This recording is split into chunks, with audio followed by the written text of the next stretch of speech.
Is photosynthesis. I know, I love this one too. I was like, ah. Another form of mutualism I've talked about, cleaning. This happens on land and at sea. This bird, as you can see, goes into the mouth of this alligator. You can tell it's an alligator because of its teeth rather than a crocodile. And it gets a free meal. This guy doesn't get eaten. Moray eels, like I say, cleaner wrasse. This is a cleaner shrimp. And these cleaner shrimp, like I say, they will hang out at little rocks. If you're snorkeling, if you're diving, and you see something like this, try and hang around because fish will come and you will see them all getting their teeth cleaned. This guy's getting his eye cleaned.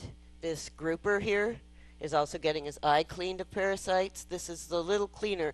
Now there's a fish that looks a lot like the cleaner wrasse that is not a cleaner wrasse.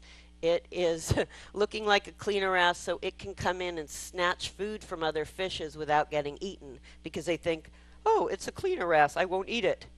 Not a cleaner wrasse. This, however, you can see what happens to a diver who opens his mouth here. The cleaner wrasse will go right in and say, oh my gosh, when was your last checkup? And now we come to Finding Nemo.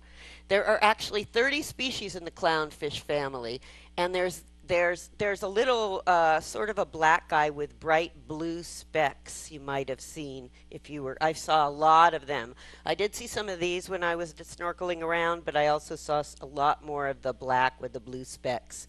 But if you can see a little fish that's living in an anemone like this, it's a kind of clownfish.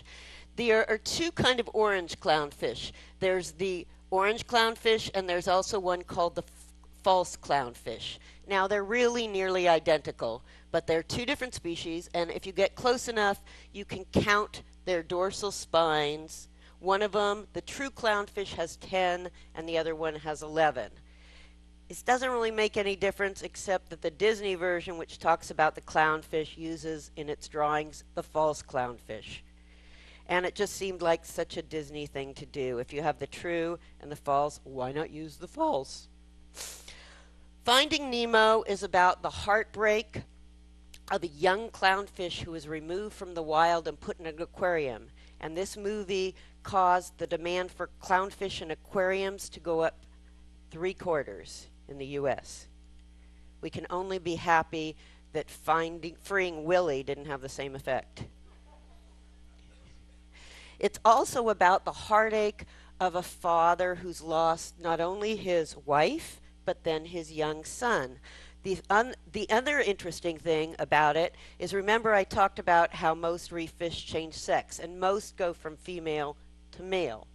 But a few go from male to female, and the clownfish is one of those few. So if he'd lost his wife, instead of being brokenhearted, he probably would have just changed into a female. Now you can say all the ways Finding Nemo is wrong. Mutualism. This is one of my favorite forms of mutualism. Here you can see the shrimp has got this goby sort